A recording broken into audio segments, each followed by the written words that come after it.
नमस्कार बच्चों। लक्ष्मण परशुराम संवाद का जो दूसरा पद्यांश है, लखन कहा हंसी हमरे जाना, सुनु देव सब धनुष समाना। जब परशुराम जी क्रोधित हो जाते हैं तब उनकी बातों को सुनकर लक्ष्मण जी कहते हैं, लक्ष्मण जी हंसकर कहती कि हमने तो जाना था कि हे देव, सब जो धनुष होते हैं वह सब समान होते हैं, उन धनुषों में कोई अंतर नहीं होता। का छति लाबू जून धनु तोरे, देखा राम नयन के बोरे। लक्ष्मण जी कह रहे हैं कि क्या हुआ, क्या लाभ या क्या हानि है, जो इस पुराना जो धनुष था वो टूट गया। इसको तो रामचंद्र जी ने नए देखने के बहाने से देखा बर था भी नया धनुष है पुराना, और उनके देखने से ही ये धनुष टूट गया। इसमें रामचंद्र जी का कोई दोष नहीं है। छुवत टूट रघुपति ने दोषी, यानी ये तो रघुपति यानी भगवान राम के छूते ही टूट गया, इसमें रामचंद्र जी का कोई दोष नहीं है।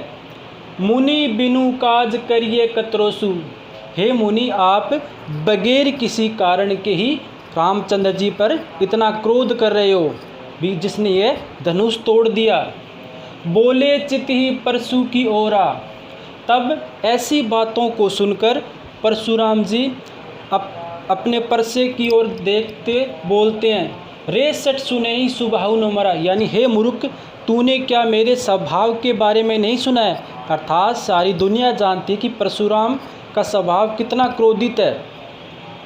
बालकू बोली बंधु नहीं तोई, केवल मुनि जड़ जानी मोई।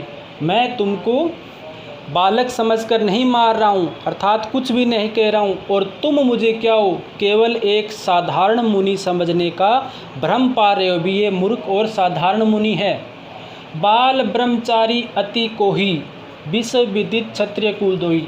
मैं क्या हूँ, बाल ब्रह्मचारी के रूप में पूरे संसार में प्रसिद्ध हूँ, और साथ में क्षत्रियों का जो वंश है उनके वंश का नाश करने वाला भी पूरे संसार में मैं ही हूँ।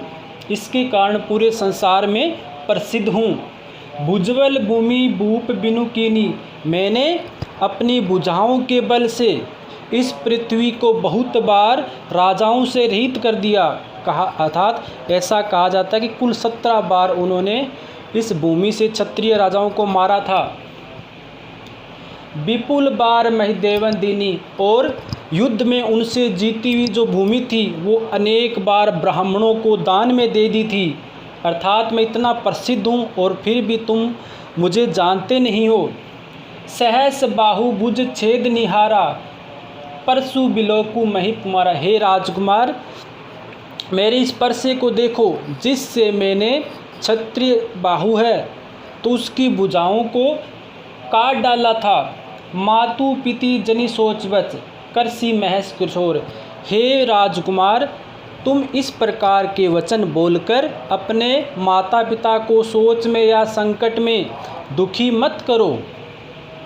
गर्भ न के अभ्रक दलन, परशु मोर अति घोर। अर्थात परशुराम जी कह रहे हैं कि मेरे इस परसे की इतनी भयंकर गर्जना है, जिसे सुनकर जो क्षत्राणियाँ होती है उनके गर्भ में जो पर रहे शिशु है वो भी नष्ट हो जाते हैं।